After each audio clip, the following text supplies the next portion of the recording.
The Olympian gods and the people in ancient Greece loved competitions, like the Olympics, or a competition between three goddesses about whom was the prettiest, better known as the Judgment of Paris. Much lesser known is a competition between three of the Olympian gods about whom has the best creative ability. It centers around the figure of Momus, the man on the right here. He was the judge of this competition. Momus was actually a god as well, the god of satire and mockery, but because of his continuous critique on the other Olympian gods, he was banned from Mount Olympus and sent to Earth. This painting by the Dutch artist Maarten van Heemskerck is entitled Momus Criticizes the Works of the Gods and was painted in the year 1561, as we can see by the inscription above the head of Momus. It is the only painting across art history that I know depicts this story. So, there are three gods who had the freedom to create whatever they wanted to show their creative ability. The man on the left holding a trident is Poseidon, the god of the sea, storms, earthquakes and horses.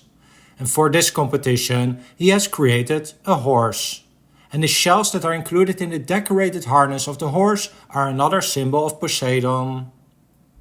At the center is a naked woman, with next to her Hephaestus, the god of artisans, blacksmiths, craftsmen, fire, metalworking and sculpture. He has chosen to create a virgin. We can recognize Hephaestus by his darker skin color, referring to how the fire of his forge has affected his body. And he also carries his attribute like the tongs and the large hammer he is holding. The dressed lady next to Hephaestus is Athena, the goddess of wisdom, warfare and handicraft. She has created the large palace you can see in the background. We can recognize Athena by the large shield she's holding with the face of Medusa on it and the lance that is lying on the ground. On the right is Momus and he is about to give his final judgment, and I'm curious to hear which of these three creations you would have chosen. Before revealing the answer of Momus though, we need to go back to the origin of this story, as the artist has taken some liberties with it. Momus has been a bit of a cult figure over the centuries, and his character has inspired various stories and cultures, but the earliest known story and the most common one differs in a few aspects from what we see in the painting by Van Heemskerck. This version is one of the fables of Aesop, written in the 6th century BC. In that story, things that the three gods created were a little different. Poseidon created a bull, Hephaestus a man, and Athena a house. But this was apparently a bit too boring for the artist, who decided to spice things up a bit. So back to the judgment of Momus. True to his personality, he would find fault in all three creations. The original story tells us that Momus argued that the bull of Poseidon should have his horns below his eyes instead of on top of his head, such that the bull would be more accurate in his attack. And for the palace of Athena, he told her that the palace should have wheels below it, such that the palace could be moved in case the inhabitants wanted to relocate the palace in case they didn't like their neighbors. And what about the person created by Hephaestus?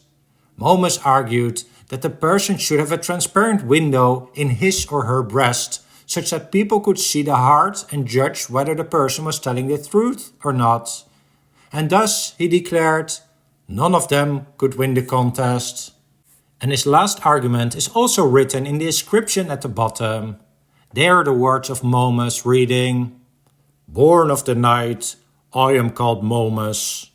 As the companion of jealousy, I love to criticize everything right down to the last detail.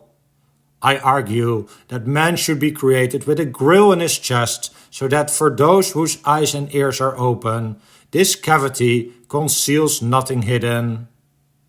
And that relates to the statue that Momus is carrying, which he uses to illustrate his final judgment. The statue has the opening in front of the heart, and you can see how he is pointing at it to emphasize his point. This inscription already tells us a bit why Momus judged so harshly. That's just what he did, who he was. Something can only be perfect when even Momus cannot find any fault in it. In another fable by Aesop, he looked at the goddess of beauty Aphrodite, who was dancing for the gods, and even then he could find something imperfect. In this case, it was nothing about her body or movements, but that her sandals were squeaking when she danced. The painting by Van Heemskerck contains many more interesting elements from the ancient world.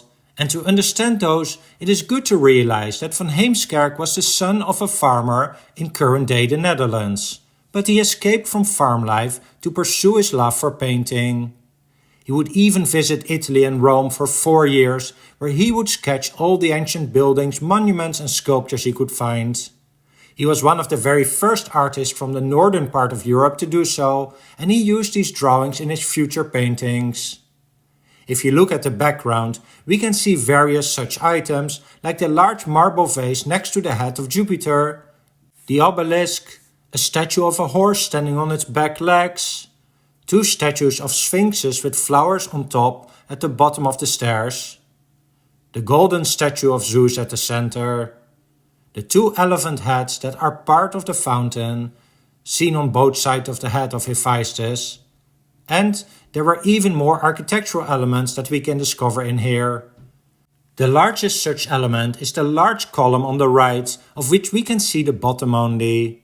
This column is modeled after Trajan's column, which can still be admired in Rome today. Van Heemskerck painted this during the Northern Renaissance period, and while it contains many impressive elements and a beautiful composition, you can see that Van Heemskerck almost completely ignored the effects of light. There are very limited shadows, particularly when we look at the figures in the foreground, as if the sunlight comes from all directions.